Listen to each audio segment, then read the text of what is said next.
正统罗里门圣母庙主委王晶莹代表上万名信徒，将这组添购平安米、平安油等物资捐赠给市府民政局。这款的捐赠活动已经是连续12档办理。大家一起对镜头比个赞，谢谢你们。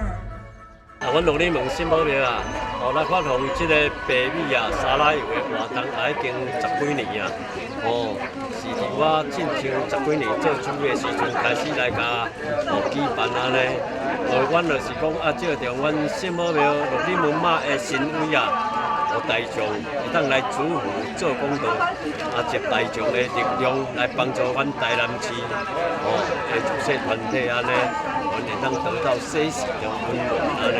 而且我也要代表阮圣母庙罗里门妈来祝福，感谢这发心的大德安尼。为发扬妈祖慈悲精神，圣母庙每当结合信众爱心，添购物资。帮助台南市遐来弱势家庭，而且为合并进前到合并后，拢每当持续咧做。主委王晶莹表示，每当捐赠户数起起落落，会当看出社会经济改变。今年户数减少，也算讲是好代志。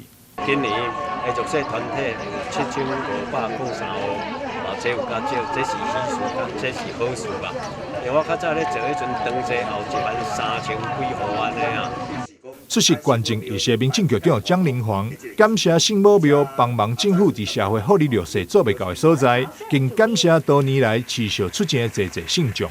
社会福利政府要做的，无法度通十全十美，所以就是爱靠地方，尤其带领着伊这宫庙守庙地位，而且圣母庙会当发起着咱37区的这个家属友好，尤其个剩余的钱来送给这个。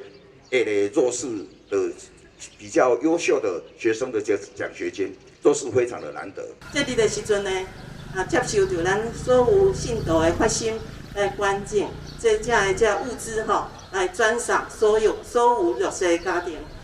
对109年到今摆已经一片真久的一段时间会当讲永续经营在捐赠的这个工会。那么非常感谢咱王主委带领的团队呢。会当讲，甲咱市政府共同来照顾这弱势的家庭。这次爱心物资捐赠，伫咱市37区总共有7503户受赠，各公所也有派员出席。对着今年信众一致踊跃，添购物资各剩的钱，圣母庙表示将会设立奖学金，专款专用，用来鼓励弱势但学业优秀的学生朋友。记者张世伟采访报道。